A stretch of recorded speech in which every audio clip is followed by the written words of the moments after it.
கர்த்தருக்கு ஸ்தோத்திரம். கர்த்தருடைய நாமம் மகிமைப்படுவதாக. உன் நீதியை சொல்ல ஒரு நாவு போதாதே, உன்னீர் செய்ததை சொல்ல இந்த ஆயுள் போதாதே. உன் நீதியை சொல்ல ஒரு நாவு போதாதே, நீர் செய்ததை சொல்ல இந்த ஆயுள் போதாதே. இன்று என்னில் காண்பதெல்லாம் உம்மால் தானே வந்தது, இன்று என்னில் காண்பதெல்லாம் உம்மால் தானே வந்தது. இயேசுவே வாழ்வின் அர்த்தமே, உம் மகத்துவத்தை சொல்லி துதிப்பேன். இயேசுவே என் வாழ்வின் அர்த்தமே, உம் மகத்துவத்தை சொல்லி துதிப்பேன். அப்பா, நன்றியோடு கூட துதிக்கிறோம், ஸ்தோத்தரிக்கிறோம். எங்களை அதிகமாக நேசிக்கிற அன்பின் பரலோக தகப்பனே, இந்த நல்ல வேலைக்காய் நன்றிருந்த இதயத்தோடு உம்மை துதிக்கிறோம், ஸ்தோத்தரிக்கிறோம். மட்டுமா எங்களை கிருபையாய் பாதுகாத்து இந்த வேளையிலும் உடைய சமூகத்தில் கூட்டி சேர்த்த உடைய அன்புக்காய் நன்றி செலுத்துகிறோம் தகப்பனே. அப்பா, உம்மை நீதியை சொல்ல ஒரு நாவு போதாதப்பா. நீர் எங்களுக்கு செய்ததை சொல்ல இந்த ஆயுளே பத்தாதப்பா. அத்தனை நன்மைகள் எங்களுக்காய் செய்திருக்கிறீரப்பா. உமக்கே துதி கன மகிமை எல்லாம் உமக்கு ஒருவருக்கே செலுத்துகிறோம். இயேசுவின் நாமத்தில் பிதாவே, ஆமென். கர்த்தர் இந்த ஆலோசனைக்காக யோவான் எழுதின சுவிசேஷம் 19ஆம் அதிகாரம் அதனுடைய 10 மற்றும் 11வது வசனம். யோவான் எழுதின சுவிசேஷம் 19ஆம் அதிகாரம் அதனுடைய 10 மற்றும் 11வது வசனம். அப்பொழுது பிலாத்து, நீ என்னோட பேசுகிறதில்லையா?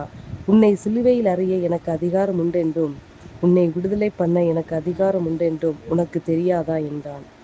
இயேசு பிரயுத்தரமாக, பரத்திலிருந்து உமக்கு கொடுக்கப்படாதிருந்தால் என்மேல் உமக்கு ஒரு அதிகாரம் இராது. ஆனபடியினால் என்னை உம்மிடத்தில் ஒப்பு கொடுத்தவனுக்கு அதிக பாவம் உண்டு என்றார். கர்த்தருடைய நாமம் மகிமைப்படுவதாக. இந்த இடத்தில் கர்த்தராகிய இயேசு கிறிஸ்து, நீ என்னோட பேசுகிறதில்லையா? உன்னை சிலுவையில் அறைய எனக்கு அதிகாரம் உண்டு, உன்னை விடுதலை பண்ணவும் எனக்கு அதிகாரம் உண்டு என்று உனக்கு தெரியாதா என்று பிலாத்துவிடம் இப்படியாய் கேட்கிறார். அதாவது, என்னை சிலுவையில் அறையும்படியாகவும் என்னை விடுதலை பண்ணும்படியாகவும் உன்னை விடுதலை பண்ணும்படியாகவும் எனக்கு அதிகாரம் இருக்கு அப்படின்னு சொல்லுகிறார். இந்த இடத்தில் கர்த்தராகிய இயேசு கிறிஸ்து பிலாத்துவிடம் ஒப்படைக்கப்படும் பொழுது விடுதலை, அதாவது சிலுவையில் அறைய வேண்டாம் என்று பிலாத்து தீர்ப்பு சொன்னால் அந்த இடத்தில் அது தீர்ப்பாகத்தான் மாறி இருக்கும். கர்த்தர் இயேசு சம்மதித்திருந்தால் அந்த இடத்துல அவர் சிலுவையில் அறையப்பட்டிருக்க முடியாது. ஆனால் கர்த்தர் இந்த இடத்துல என்ன சொல்லுகிறார் என்றால், பரத்திலிருந்து உமக்கு கொடுக்கப்படாதிருந்தால் என்மேல் உமக்கு ஒரு அதிகாரமும் இராது என்று சொல்லுகிறார். இந்த இடத்துல கெட்செமனே தோட்டத்தில் கர்த்தர் இப்படியாக ஒரு வேண்டுதலை செய்வார். பிதாவே, இந்த பாத்திரம் என்னிடத்திலிருந்து நீங்க கூடுமானால் நீங்கும்படி செய்யும், ஆனால் என்னுடைய சித்தம் அல்ல உம்முடைய சித்தத்தின்படியே செய்யும் என்று தான் எந்த வழியாய் எப்படி மறிக்க வேண்டும் என்று அவருக்கு அறிந்திருந்தபடியினாலே அந்த பாத்திரத்தை குறித்து அவர் அந்த இடத்தில் ஜெப பண்ணி கொண்டிருக்கும் பொழுது அவருடைய வேர்வை இரத்தமாய் விழுந்தது என்று வேதம் சொல்லுகிறது. இந்த இடத்தில் கர்த்தர் அந்த பாத்திரம் நீங்க கூடுமானால் நீங்கும்படி செய்யும். அது கர்த்தர் இயேசு கிறிஸ்துவனுடைய விருப்பம். ஆனாலும் என்னுடைய சித்தத்தின்படி அல்ல உம்முடைய சித்தத்தின்படியே செய்யும் என்று பிதாவினிடத்தில் அவர் வேண்டுதல் செய்கிறார். ஆனால் இந்த இடத்தில் கர்த்தர், அந்த இடத்தில் பரிசுத்த ஆவியானவர், பிதாவாகிய தேவன் அந்த இடத்தில் அதற்கு மறு உத்தரவு எதுவுமே கொடுக்கப்படவில்லை. அந்த ஜெபத்திற்கு இயேசு கிறிஸ்து கெட்செமனே தோட்டத்தில் இந்த ஜெபத்துக்கு அவர் தன்னுடைய நிலைமையை அறிந்து ஜெபிக்கும் போது பிதாவானவர் எந்த ஒரு பதிலும் கொடுக்கவில்லை. அப்படி என்றால் என்ன அர்த்தம்? அந்த பாத்திரத்தை அவர் என்ன செய்ய வேண்டும்?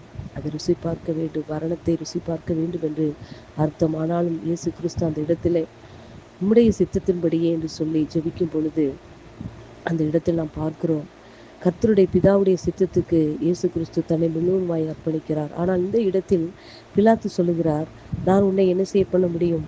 சிலுவையில் அறைய விடாமல் உன்னை விடுதலை பண்ண முடியும் அப்படின்னு சொல்லுகிறார். அந்த இடத்துல பிலாத்து விடுதலை பண்ணும்படியாக எண்ணம் கொண்டிருக்கிறார். ஆனாலும் அந்த இடத்துல இயேசு கிறிஸ்து சொல்லியிருக்கலாம், விடுதலை பண்ண வேண்டும் என்று சொல்லியிருக்கிறார். ஆனால் அவர் அப்படி செய்யவில்லை. என் பிதாவின் சித்தத்தின்படி நடக்கத்தான் இதெல்லாம் என்ன செய்து அனுமதிக்கப்பட்டிருக்கிறது என்று பிதாவுடைய சித்தத்துக்கு அவர் தன்னை ஒப்பு கொடுக்கிறார். அன்பு பிள்ளைகளை, இதே போல நம்முடைய வாழ்க்கையிலும் சில காரியங்கள் கர்த்தர் கொடுத்தால் மாத்திரமே அந்த காரியம் நமக்கு வாய்க்கப்படும்.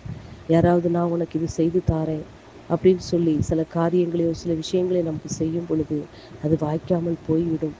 ஆனால் நாம் அது ஒரு காரியத்தில் உறுதியாக இருக்க வேண்டும்.